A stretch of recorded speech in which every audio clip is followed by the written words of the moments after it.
There will be no re-recording. This is the final take. This is our last chance to get the podcast published in February 2023 like we promised. Yeah, because that was the thing that happened, wasn't it? Where we said the next episode is probably going to be Feb 2023. And here we are on what date? The 28th of February 2023. And this will definitely go out within the next 3 hours. Oh, well, does it count if we record it on the 28th of February and don't release it until the 29th? Oh, yeah, the 29th of February 2024? Yeah, next year, yeah. Yeah, why not? Oh, fuck it. Welcome back to Big Serious Weekly.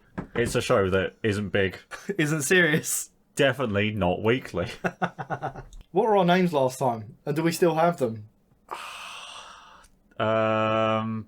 There was a Brian Stokeman or something like that. Brian Stokeman I might have been, yeah, and you might have been Eris Headwarden or something like that. Yeah.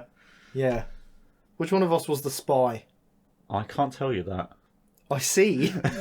I see. Well, this week, we do the sting. Oh yeah, the intro sting. It's time for the intro sting.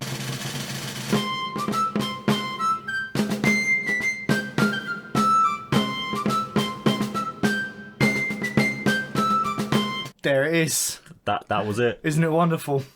Do you like it more now? I do. It's grown on me. Since I've had a whole year of not listening to it, it's better. So it's got that nostalgic value. Yeah, that's it. Exactly. Excellent. So, I've been speaking to our fans over the extended period in which we haven't been doing the podcast. Uh-huh. What have you been communicating through?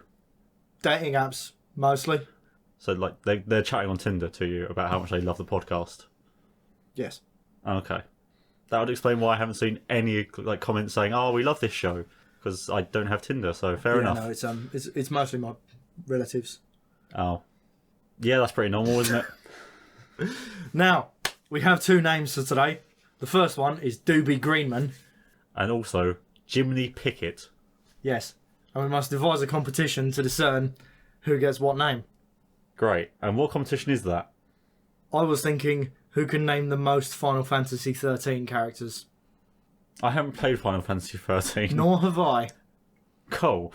Let's go. Lightning. Zack. Snow. That's all the characters in Final Fantasy 13. It might be all of the characters in Final Fantasy 13. Oh, congrats on your win. Thank you. I now get to pick my name. I choose Doobie Greenman. Okay. And you can be Jiminy Pickett. I can't wait. So please, tell me about Doobie Greenman. I know Doobie Greenman. He's actually one of the Doobie brothers. Of course, yep. He is the oldest of the 9 Doobie brothers. Yep. He hates drugs. He doesn't do drugs. He doesn't like trains. He doesn't like running. How does he feel about lengths?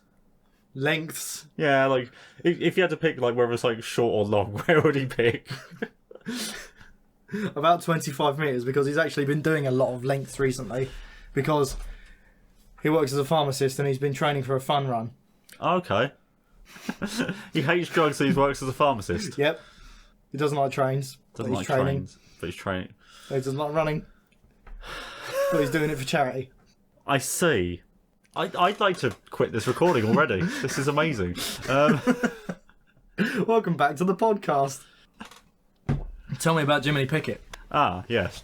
Good old Jiminy Pickett. No conscience at all. No conscience. No conscience. Oh, God. Does what he wants. Right. Doesn't care who gets hurt. Okay.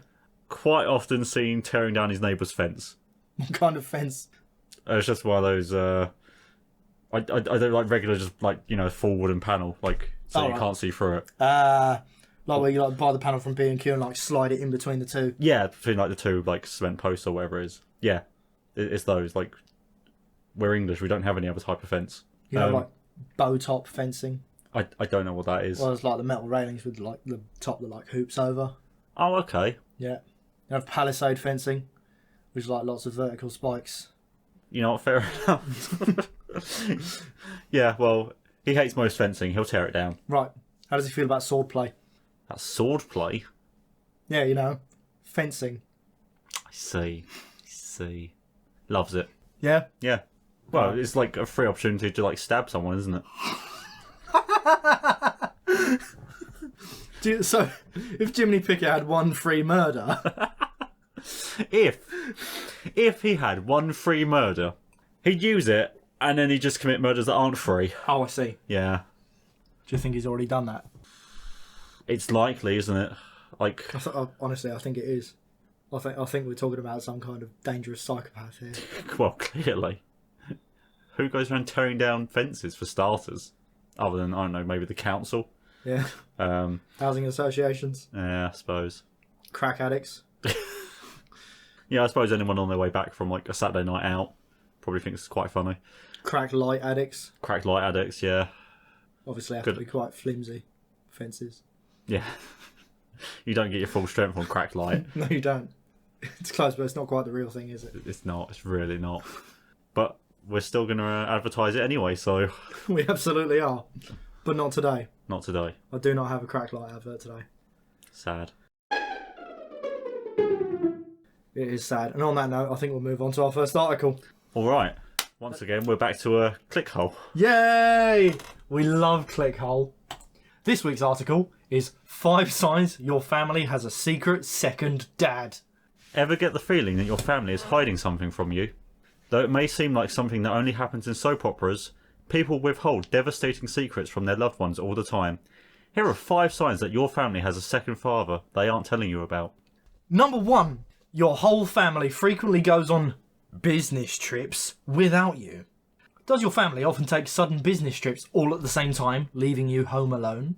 Investigate the details of their travel, and you might find out that all those work conferences they've claimed to be at were just cover stories for long weekends they spent at roadside motels, being secretly fathered and loving every second of it.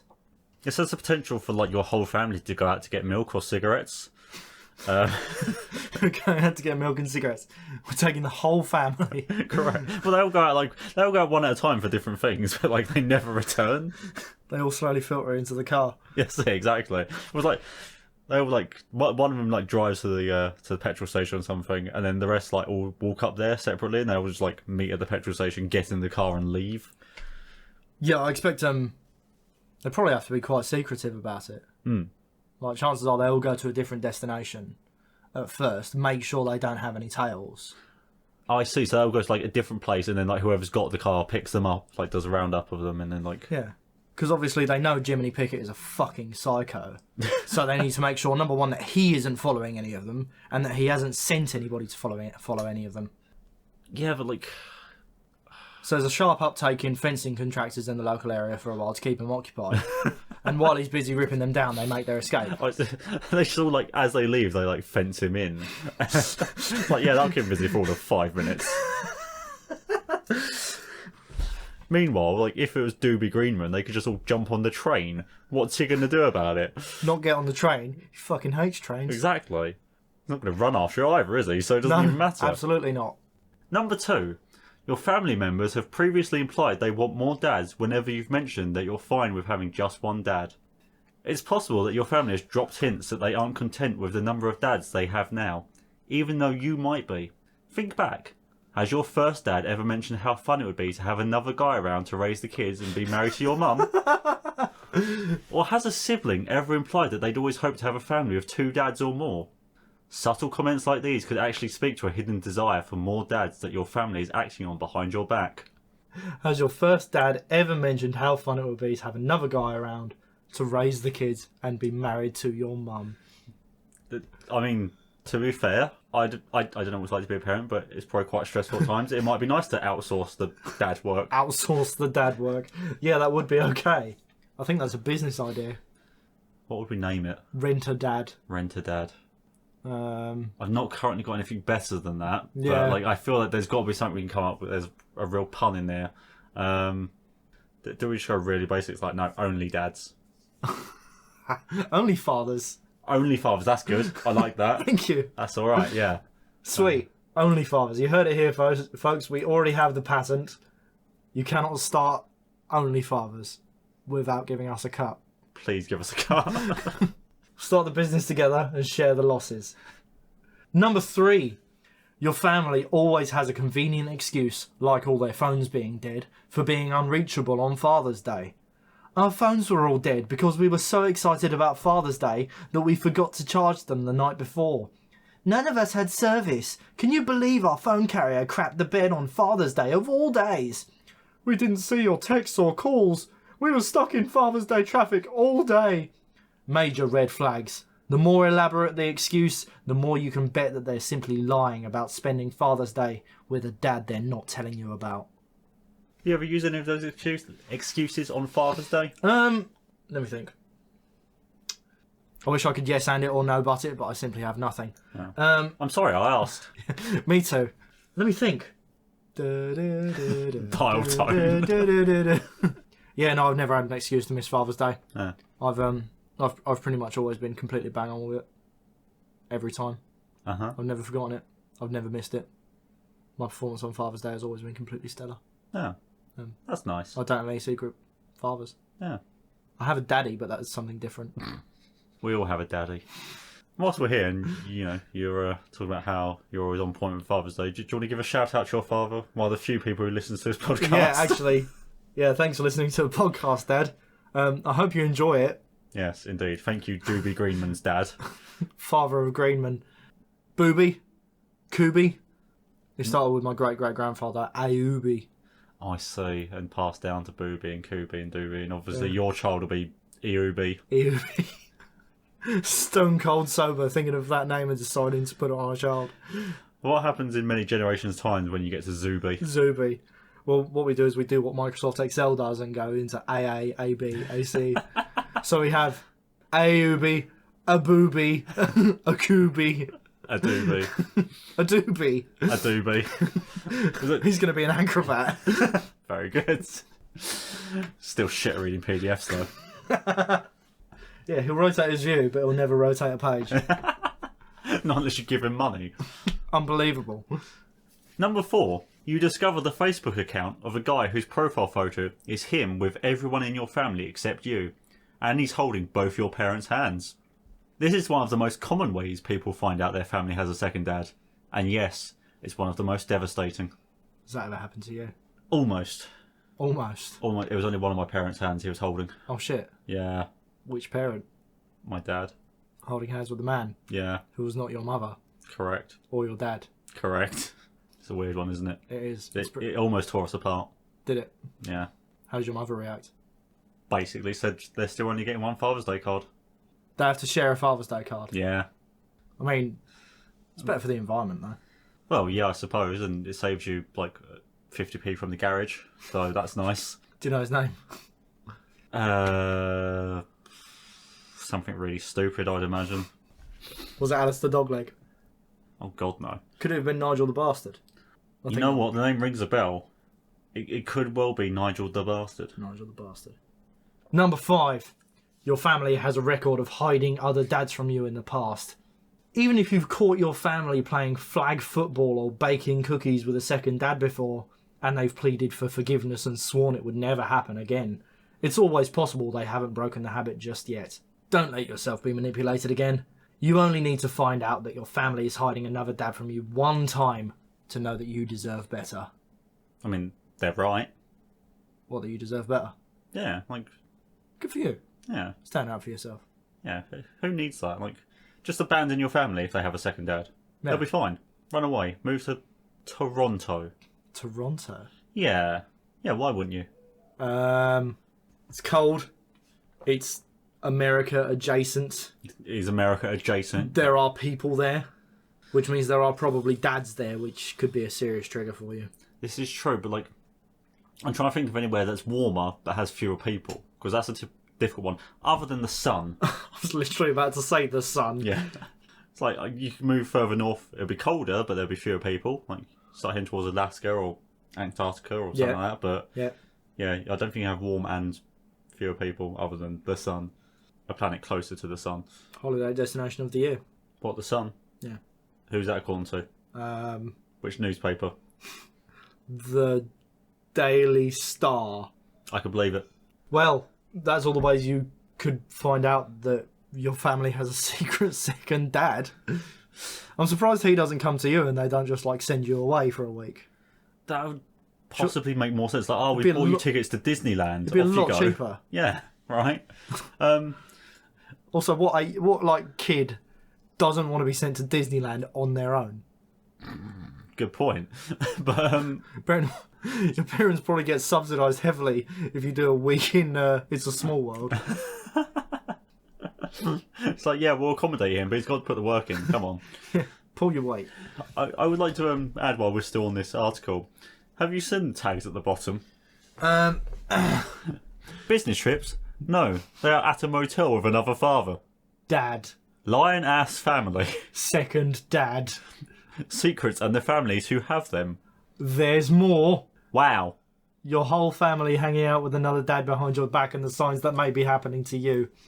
How many articles do you think appear under that tag? I really want to know. Let's find out. That's pretty specific. View all posts tagged your whole family hanging out with another dad behind your back and the signs that may be happening to you. Oh, just loops your background. I was about to say, because of movie magic. Oh my god, there's 19 articles. Oh, sorry. That's alright. We can agree to disagree.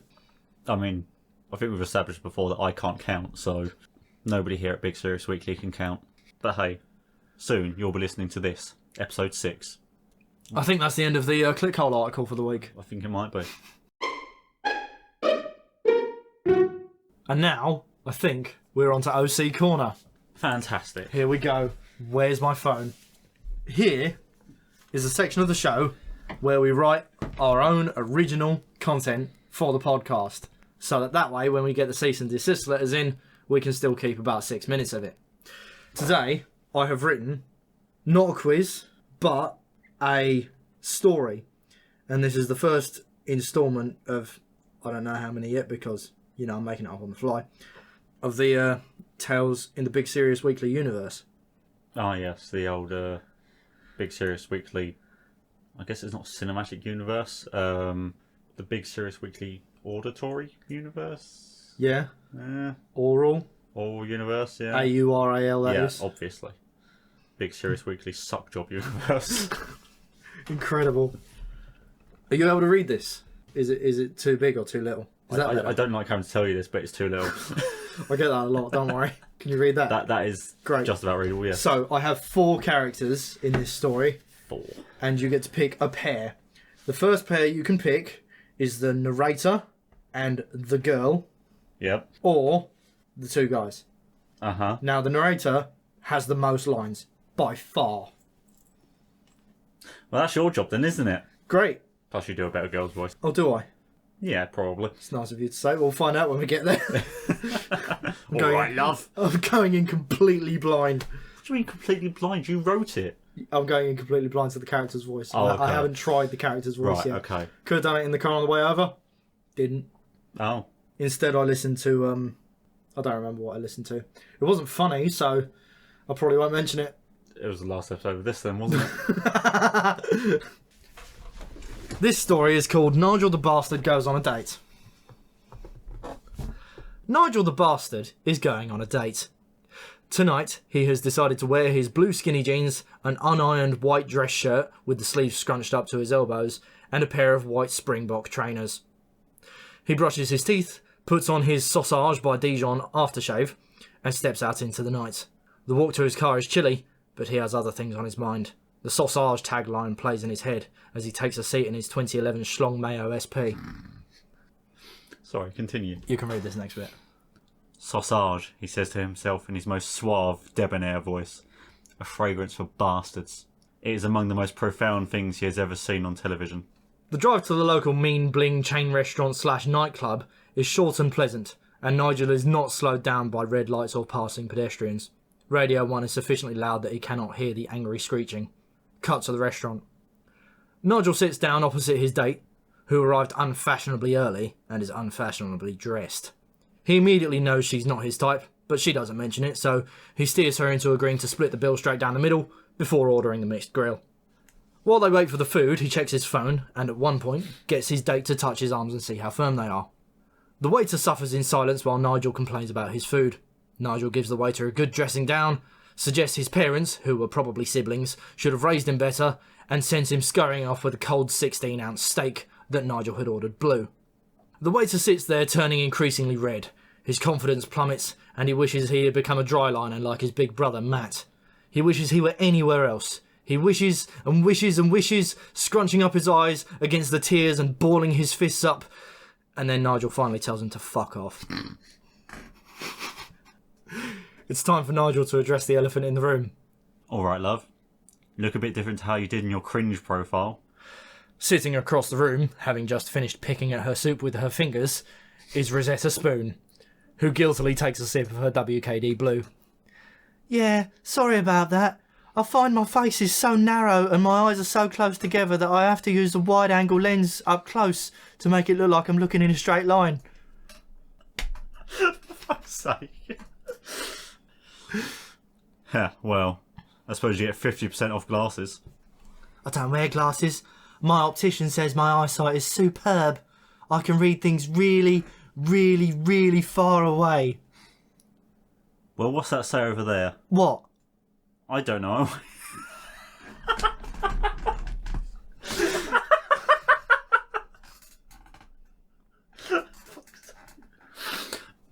I don't know. This shouldn't be this difficult. I think we need a minute. We are experiencing technical difficulties. I have cracked. I don't know. I'm waiting for the dickhead narrator to tell me what I'm pointing at. Nigel points his big, dumb, fucking idiot finger at a moped.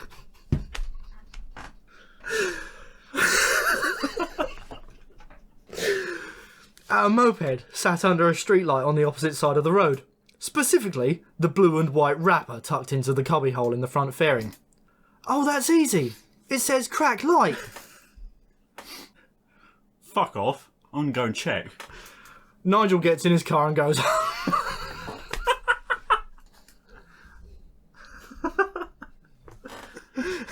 The end. No, I'm joking. Rosetta, through the window, watches him go with a smile on her face. She pops a little white breath mint looking sweet out of a blue and white wrapper and calls the waiter for the bill. He comes over and it's clear he's been weeping. He can barely hold himself together as he sniffles through the conversation. That'll be £56 and 98 pence, please. Would you like to add a gratuity? I'm sorry, hon, but I haven't any money. Can I give you a sweet? What? You came to a restaurant with that guy and...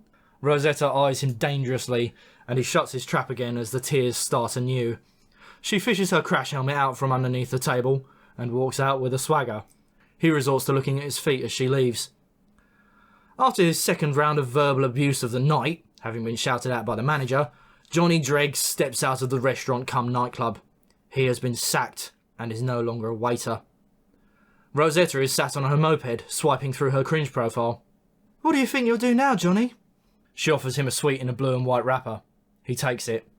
I want to become a dryliner. I want to fall in love and buy a house on shared ownership with a man or woman who also makes money doing things. Rosetta sighs contentedly to herself as Johnny's rant continues. Johnny gets into his stride and slowly the effects of the drug begin to take place.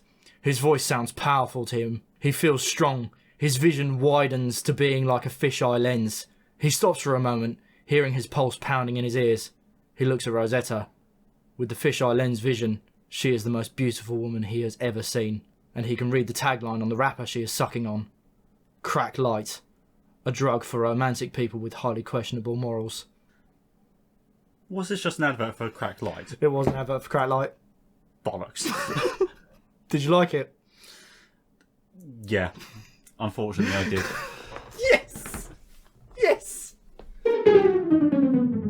I hope the audience enjoyed that, because, when the cease and desist comes, that will be all that's left of this episode, so... It will.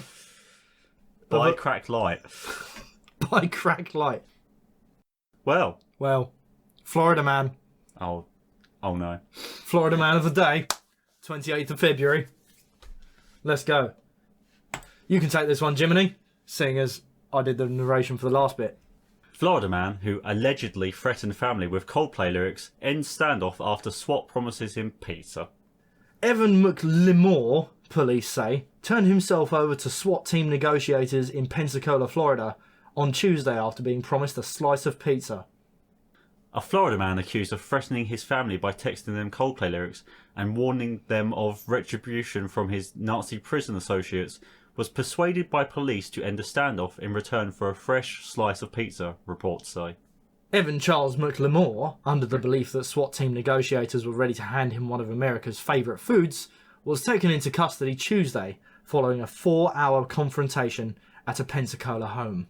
Never underestimate the power of pizza with flavoured crust, the Pensacola Police Department wrote on Facebook, while adding officers cannot comment on the rumours about pineapple being on said pizza. Operational security and all that.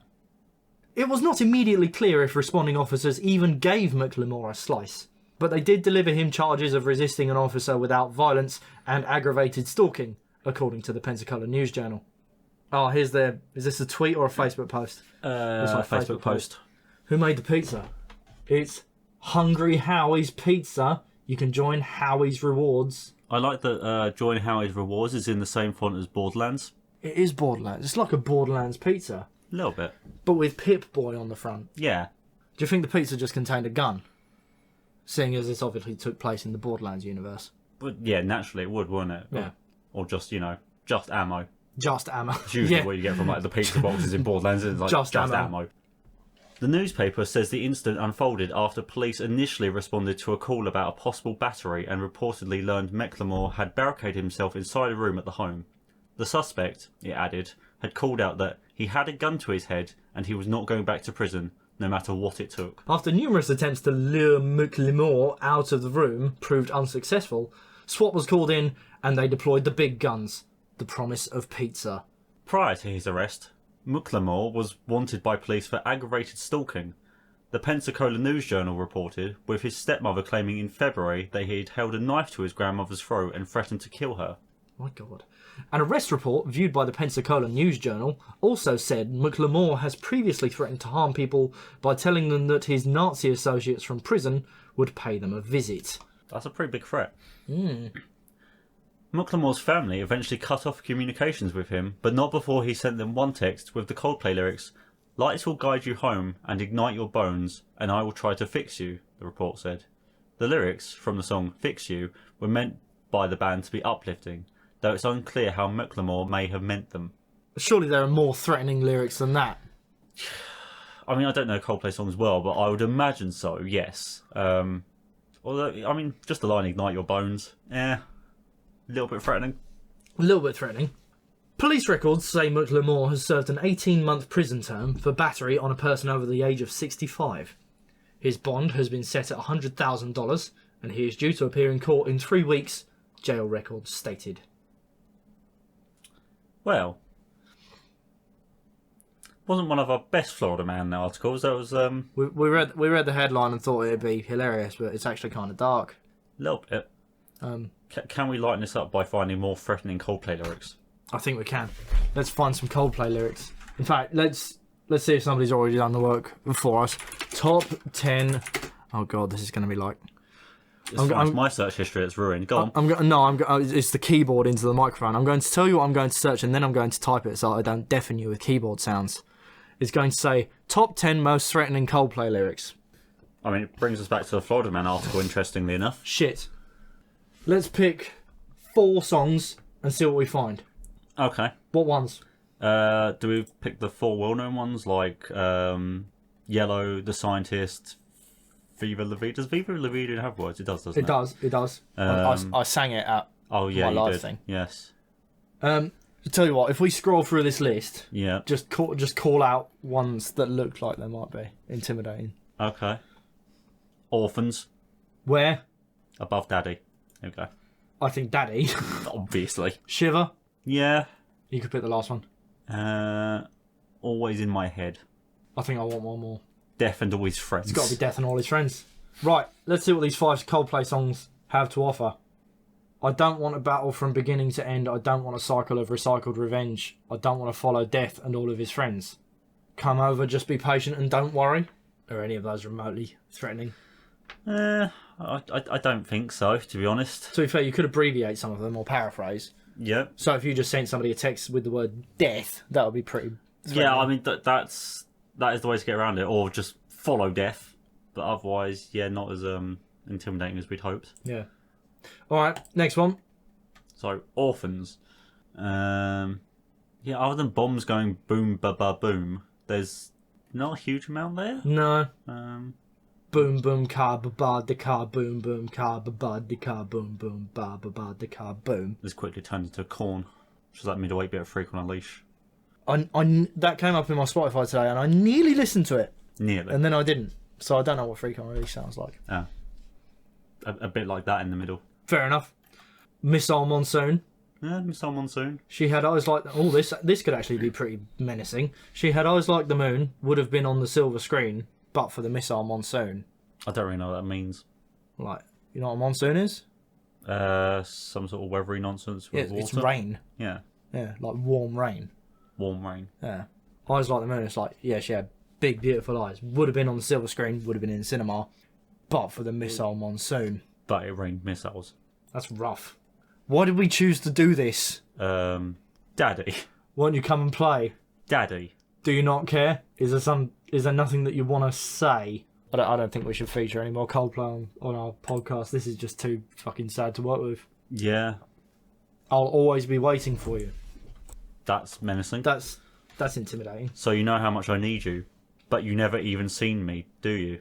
And this is my final chance of getting you. That's a little bit creepy. Yeah, definitely. Always in my head. I think of you, I haven't slept, I think I do, but I don't forget. Oh, Jesus. That's scary. But though I try, my heart stays still, it never moves, just won't be led, and so my mouth waters to be fed, and you're always in my head. Coldplay's a little bit weird. Menacing. So really, we read an article about a man who needs help. I kind of feel like that's usually what the Florida Man articles are. Good point. It's just a bit of a downer this week. It's a bit of a downer this week. Shall we try and find another one and redo the whole segment? Can we blame it on February blues? Is that a thing? February blues? I don't know, let's Google it. February blues. February is traditionally a month when a lot of people get the blues, not only because winter feels like it may never end, but also because many people struggle to repay holiday bills and are tired of feeling cooped up indoors. Well, there we go. We have an excuse. I don't know that I'm going to be able to salvage like this entire segment in post. But you need to, because it's the formula.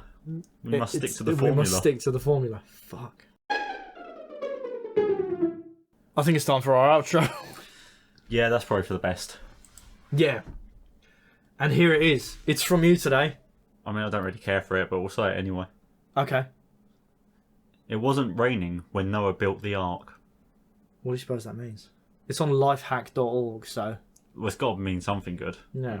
Could it be a life hack? Yes. Yeah? Yes. Good. We've established yes. Thanks, everybody. Goodbye. See you next week. Yeah, right.